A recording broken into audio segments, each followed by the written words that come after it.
Yeah, Sophie, you mentioned Allstate moments ago, and I think from my experience, they've been one of the more enlightened, along with Atlassian and others, but one of the more enlightened companies. They've, from the CEO level down, declared that they recognize that they can and will and must make distributed work work.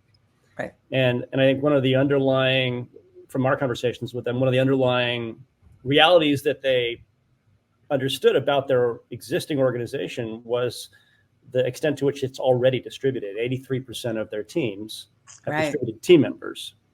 With insurance. So if that's a structural reality, 50 plus, in their case, 80+% of teams are already inherently distributed. You hold that up next to sort of a notion like, we need to get people back in the office because that's where they will be more productive, because they will be with their team members and that's where they will learn. Well, the reality is there's no one office that they could bring their employees back to where they would all be there. So in long wind up for a question, in your consultative work, Sophie, with enterprises that are, seeking to, craft a new blueprint for how they're going to organize and where the gaps are to be successful in this new way. How do you square those two seemingly opposing realities? The sort of the reality of distributed staff and this perhaps relevant notion of we want them back together to learn. What does the blueprint look like for that company? Every company is different. Every company is different because in the same sector, you'll have companies which may have, one company may have 3 offices, one may have 10, one may be regional, one may be local.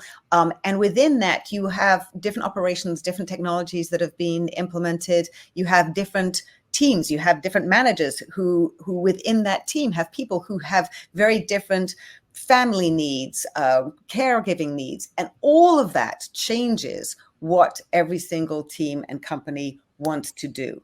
Right. The bottom line is it really needs to be flexible to be able to adapt for the business operations, the business, the customers, where they are, how they're being served, how they're being, provided for and supported, and the employees too. So I sort of look at the customer journey, the employee journey, and they really kind of sort of fit together in a yin yang type of a way.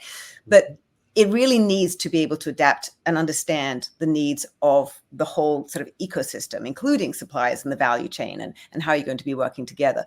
So yes, Allstate or other insurance companies, they have a huge a number of their workforce who may not actually be complete employees, or they may be employees, but they are on the road most of the time. So that portion of the workforce needs different parameters or can be given different sort of flexibility than some people who may need to be, on site all the time, and flexibility can be given to them as well.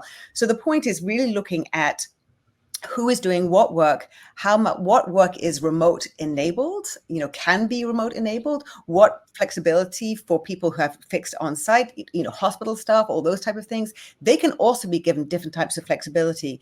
And in fact, and I forget what the source is, but 91% of American workers want flexible hours, flexible days and sort of schedules and hours, whereas 83 or 84% want flexible location for knowledge workers. So giving people flexible hours and locations flexible hours and schedule is very, very important too. So really looking at the workforce, understanding what their needs are, when they are sort of like the big picture of how to lay it out, and then thinking about, okay, let's just say for knowledge workers, typically you'll have, I think the data shows it's like between 8 and maybe 15% who want to work remotely all the time.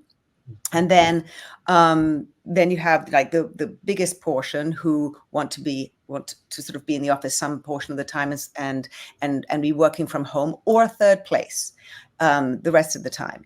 And that is what you can cater to, but you can, it can be done.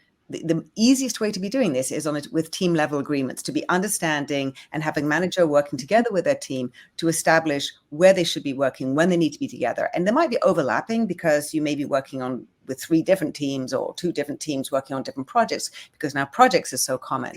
So it really gets down to getting to the sort of the small unit basis, and then it's manageable. But having that flexibility to cater to business needs and personal needs and team needs.